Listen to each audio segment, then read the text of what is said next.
Hello दोस्तों, नमस्कार। इतिहास विषय से संबंधित हमारे 25 क्वेश्चन प्रवक्ता चयन परीक्षा से संबंधित 25 क्वेश्चन कंप्लीट हो गए थे। तो आज हम 26 से स्टार्ट करेंगे। प्लीज़ दोस्तों, वीडियो को लाइक और शेयर जरूर करें।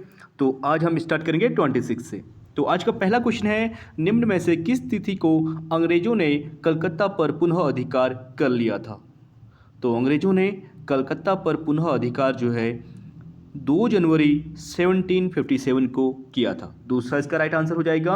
आप इसका एक्सप्लेनेशन देख सकते हैं। रॉबर्ट क्लाइव द्वारा कलकत्ता के प्रभारी मानिकचंद को घूस देकर 2 जनवरी 1757 को कलकत्ता पर पुनः अधिकार कर लिया था। किसने? रॉबर्ट क्लाइव के द्वारा मानिकचंद को घूस देकर। अगला है, बंगाल में कुछ दस्तकारों पर अंग्रेजों ने अत्याचार किए। तो कौन कौन थे? वो थे जुलाहे। ए इसका राइट आंसर हो जाएगा। देख सकते हैं, भारत में 1800 से 1850 ईस्वी के काल को अनौद्योगिकरण के नाम से जाना जाता है। इस काल में सर्वाधिक हानि जो है भारत के परंपरागत हस्तशिल्प उद्योगों, विशेषकर बुनकरों को हुई थी, क्योंकि कंपनी तथा ब्रिटिश पूंजीपतियों ने मिलकर भारतीय हस्तशिल्प उद्योग को पूर्णतः नष्ट कर दिया था। चाहे करघे की बात करें और चरखा, जो पुराने भारतीय समाज की धुरी के रूप में प्रसिद्ध थे, को तोड़ डाला तथा भारतीय बाजारों को लंकाशायर और मैनचेस्टर में निर्मित कपड़ों से भर दिया था। अगला है हमारा, अंग्रेजों द्वारा भारत से धन निष्कासन के विचार की व्याख्या किसने की थी? Most important question. तो ड्रेन थ्योरी यानी धन निष्कासन का सिद्धांत जो दिया था दादा भाई नौरोजी के द्वारा दिया गया था। तीसरा इसका राइट आंसर हो जाएगा। आप देख सकते हैं, अंग्रेजों द्वारा भारत से धन निष्कासन के विचार की व्याख्या दादा भाई नौरोजी ने की थी। इनके द्वारा धन के निष्कासन सिद्धांत को अपनी पुस्तक the poverty and un British rule in India में प्रतिपादित किया गया और दादा भाई नौरोजी को grand old man of India, Bharat का वयोवृद्ध पुरुष कहा जाता है। अगला हमारा, ताल्लुकदारी व्यवस्था का संबंध था। तो ताल्लुकदारी जो व्यवस्था थी उसका संबंध आपका अवध राज्य से है। दूसरा इसका राइट आंसर हो जाएगा। आप देख सकते हैं, ताल्लुकदारी व्यवस्था अवध प्रांत से संबंधित थी, जो माहलवाड़ी व्यवस्था के पर्याय के रूप में थी। माहलवाड़ी व्यवस्था ब्रिटिश भारत के कुल क्षेत्रफल के 30% हिस्से में लागू थी। अगला है हमारा, 1857 के विद्रोह के विषय में डॉक्टर आर.सी. मजूमदार के विचार की कटु आलोचना हुई है। उनके विचारानुसार सामान्य जनता का अंग्रेजों के प्रति जो दृष्टिकोण था वह सहानुभूतिपूर्ण था।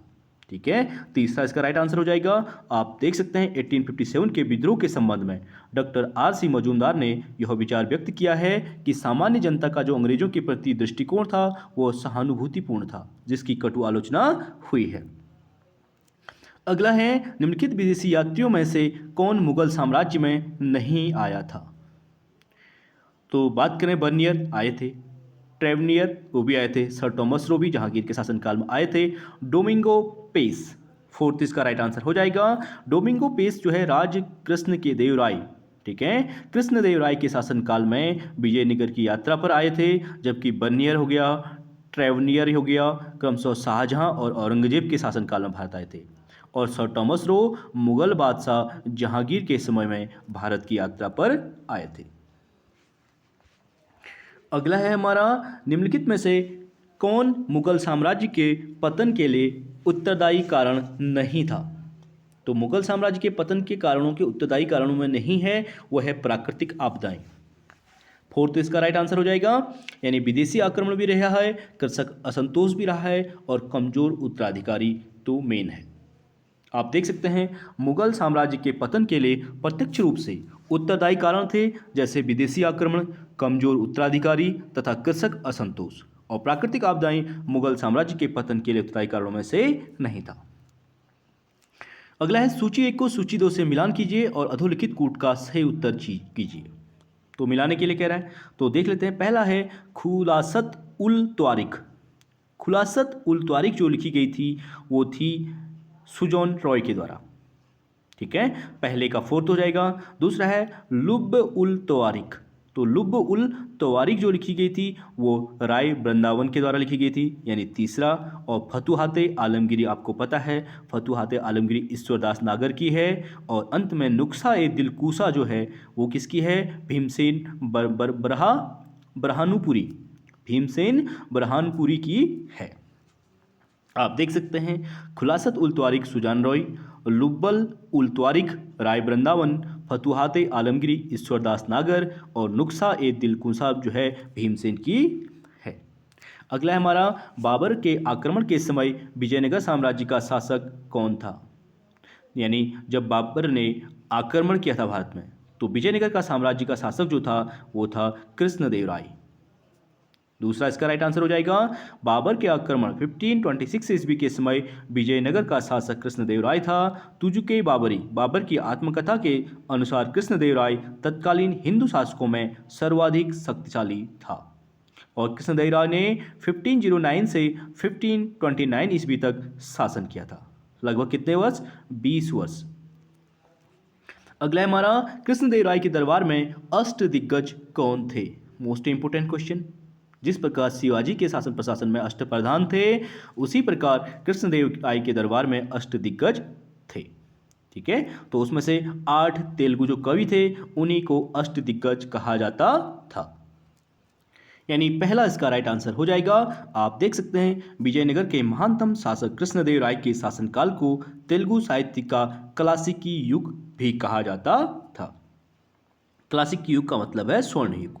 और क्योंकि उसके दरबार में अष्टदिग्गज थे, ये अष्टदिग्गज तेलुगु साहित्य के 8 सर्वश्रेष्ठ कवि थे। अगला है, उपलब्ध स्रोतों के आधार पर शिवाजी का उदय अनुरेखित किया जा सकता है। तो शिवाजी का जो उदय है वो है आपका 1644 ईसा से। पहला इसका राइट आंसर हो जाएगा। आप देख सकते हैं उपलब्ध स्रोतों के आधार पर शिवाजी का उदय वर्ष 1644 से माना जा सकता है। शिवाजी ने सर्वप्रथम 1643 ईस्वी में सिंहगढ़ के किले पर अधिकार किया। तत्पश्चात 1646 ईस्वी में 19 वर्ष की आयु में उन्होंने बीजापुर रियासत के तोरण के किले पर अधिकार कर लिया था।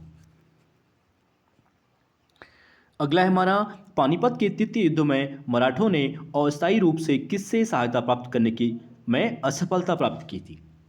तो पानीपत के तृतीय युद्ध में मराठों ने अस्थायी रूप से जो है सहायता प्राप्त करने में सफलता प्राप्त की थी, वो था जाटों से। फोर्थ इसका राइट आंसर हो जाएगा। आप देख सकते हैं पानीपत के तृतीय युद्ध में जाटों द्वारा मराठों की सहायता अस्थायी रूप से की गई थी। और पानीपत का तृतीय युद्ध 1761 ईसा में अहमद शाह अब्दाली और मराठों के बीच हुआ था। अगला है, एक राजपूत राजा ने औरंगजेब को धार्मिक नीति के बारे में एक चेतावनी लिखित रूप में भेजी थी, उसका नाम था? तो उसका नाम था आपका जोधपुर के महाराजा जसवंत सिंह। दूसरा इसका राइट आंसर हो जाएगा। औरंगजेब की धार्मिक नीति से व्यथित होकर जोधपुर के राजपूत राजा महाराजा जसवंत सिंह ने औरंगजेब को लिखित रूप से चेतावनी भेजी थी कि औरंगजेब ने सती प्रथा पर प्रतिबंध लगाया तथा हिंदुओं पर तीर्थ यात्रा कर, जजिया कर तथा अधिकतम बिक्री कर लगाया था। अगला है, शाइस्ता खां ने अपना अंगूठा खोया था। तो शाइस्ता खां अपना अंगूठा जो खोने वाला व्यक्ति था वो लाल महल में। तीसरा इसका राइट आंसर हो जाएगा। अप्रैल 1663 ईस्वी में शिवाजी ने शाइस्ता खां के निवास स्थान पर आक्रमण किया और उसका अंगूठा काट दिया था और उसके पुत्र की हत्या कर दी। हमले के समय शाइस्ता खां शिवाजी के लाल महल में ठहरा हुआ था। अगला है, शिवाजी के दबीर या सुमंत कौन थे? Most important question. शिवाजी के दबीर या सुमंत का मतलब है विदेश मंत्री से। वर्तमान परिप्रेक्ष्य में बात करेंगे तो विदेश मंत्री से, तो इसका राइट आंसर हो जाएगा रामचंद्र त्रिम्बक। दूसरा इसका राइट आंसर हो जाएगा। शिवाजी के दबीर या सुमंत रामचंद्र त्रिम्बक थे। दबीर या सुमंत विदेश मंत्री को कहा जाता था। अगला है, निम्नलिखित मौर्य वंशी शासकों में किसने केवल कश्मीर पर शासन किया था? केवल कश्मीर पर जो मौर्य वंशी शासक था जिसने कश्मीर पर शासन किया था वो था आपका जालौक। फोर्थ इसका राइट आंसर हो जाएगा। मौर्य वंशीय शासक जालौक ने कश्मीर पर शासन किया और राजतरंगिणी कलहर द्वारा रचित के अनुसार जालौक अशोक का उत्तराधिकारी था जो कि शैव धर्म का अनुयायी था। अगला है महमूद गजनवी ने किस अनुक्रम में भारत पर आक्रमण किया था? तो क्रम में लगाने की बात कर रहा है, तो इसका राइट आंसर हो जाएगा फोर्थ। पहले मुल्तान में, उसके बाद थानेश्वर। थानेश्वर किससे संबंधित है? हर्षवर्धन से। उसके बाद कश्मीर, उसके बाद मथुरा और अंत में कन्नौज। आप इसका एक्सप्रेशन देख सकते हैं। महमूद गजनवी ने 1004 से 1005 ईस्वी में मुल्तान पर आक्रमण किया और 1014 में थानेश्वर पर और 1016 में कश्मीर पर, 1018 में मथुरा पर और 1019 में कन्नौज पर आक्रमण किया था। अगले क्वेश्चन की बात करेंगे। खलीफा का मान्यता पत्र प्राप्त करने वाला दिल्ली के प्रथम सुल्तान कौन था? तो खलीफा से जो मान्यता प्राप्त करने वाला दिल्ली का प्रथम सुल्तान था वो था इल्तुतमिश, दिल्ली सल्तनत का वास्तविक संस्थापक। दूसरा इसका राइट आंसर हो जाएगा। खलीफा का मान्यता पत्र प्राप्त करने वाला दिल्ली का प्रथम सुल्तान इल्तुतमिश था। 18 फरवरी 1229 ईस्वी को बगदाद के खलीफा ने इल्तुतमिश को सुल्तान ए आजम की उपाधि प्रदान की थी। अगला हमारा, मिनहाज ने अपने ग्रंथ तबकात ए नासरी को समर्पित किया था। तो मिनहाजुद्दीन सिराज ने जो तबकात ए नासरी लिखी थी वो किसको समर्पित की थी? वो की थी नासरुद्दीन महमूद को। तीसरा इसका राइट आंसर हो जाएगा। आप देख सकते हैं मिनहाजुद्दीन सिराज ने अपनी ग्रंथ तबकात ए नासरी नासरुद्दीन महमूद को समर्पित की थी। उसके शासनकाल में वह मुख्य काजी के पद पर था। काजी का मतलब है पंडित। और नासिरुद्दीन महमूद के शासनकाल में समस्त शक्ति बलबन के हाथों में केंद्रित थी। अगला क्वेश्चन है, अलाउद्दीन खिलजी का दक्षिण भारत पर पहली बार कब आक्रमण हुआ था? तो अलाउद्दीन खिलजी की बात करें तो दक्षिण भारत पर जो पहली बार आक्रमण किया था उसने क्या था? 1296 में। तीसरा इसका राइट आंसर हो जाएगा।